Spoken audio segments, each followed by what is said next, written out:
Many of us who suffer from anxiety feel stuck and can't seem to see the light at the end of the tunnel. We feel like that we are completely alone and are just hopeless with the situation we are in.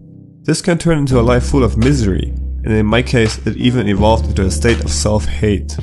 So in this video I'm going to show you how a simple but extremely powerful tweak in your mindset that can completely change the way you go on about your disorder. All of us who suffer from an anxiety disorder have our very own personal story and reasons on how we've got to this stage in our lives. But I'm pretty confident to say that every single one of us wants this to end and go back to living their normal and happy lives.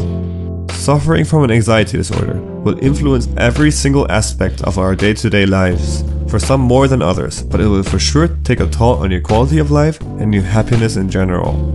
And what is life without happiness?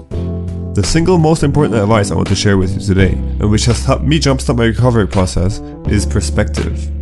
If anxiety has taken away so much from you and keeps you from doing the things you want to do, it should definitely be your number one priority in life to really tackle it. Yes, I know, many of you will think that you are already doing the best you can, but if you think about it, what are you actively doing to change your situation? For me, my anxiety disorder has consumed my life for many years. And I feel like I didn't do much else besides thinking, contemplating, and wondering why I feel the way I do. But now looking back, all that time I've spent on this did not really bring me any further to where I wanted to be. I've realized that all the doctor visits, articles, videos, and reassurances from friends or family were not the reason why I recovered, but were just a tool to assist me in times of need or when I lacked specific information. Please don't get me wrong. All of these are great ways to start the process of recovery or keeping you motivated along the way, but ultimately it's just you who has to put in the work, and in this case extremely hard work. Think of anxiety management and recovery as learning a new skill. You probably know the feeling when you were so ambitious and excited on learning something new that you had a true passion and interest in it. It could have been a musical instrument, a sport, or a computer game, but you probably had an inner drive to get better at it. It wasn't something dreadful, but you found pleasure doing it. Learn to look at your anxiety as the beginning of an exciting journey. You're standing at the start line, and your goal is to live a happy, fulfilling, and of course anxiety-free life.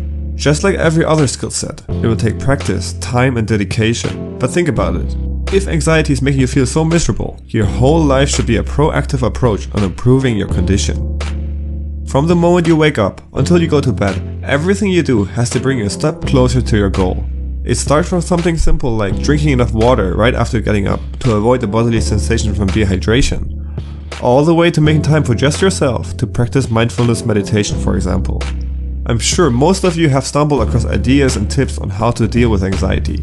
But did you really dedicate enough time and energy to really make them a habit and master them? Your new project that you're working on should be your own life. Now you have the chance to mold it into what you truly want it to be. You have nothing to lose, as having an anxiety disorder can feel like hitting rock bottom. Take your time and look at what you must change and implement into your life to get to your goal, and very important, always write it all down. I took it to the extreme and broke down my daily routine into the tiniest detail. It looks something like this. Wake up 4:30. 4:30 to 4:45, brush teeth and shower. 4:45 to 5:15, breakfast plus vitamin supplements, and so on and so on. I guess you get the drift. Writing it all down and placing it prominently where you can see it has the effect that it will be a constant reminder of what you are planning to do. If you have watched some of my previous videos, you will know that I am a firm believer that building up confidence and a feeling of self-worth is the key to success when dealing with anxiety. With that in mind, always think about what do I need to do now so I feel lasting and long-term happiness. There will be plenty of setbacks along the way, but if you do not let them get you off your paths that you have set for yourself and get better, faster, and more efficient in molding your dream life, anxiety relief will be there. If you're still watching until now, thank you so much. And if you've liked the video and want to see more content just like this one, consider subscribing.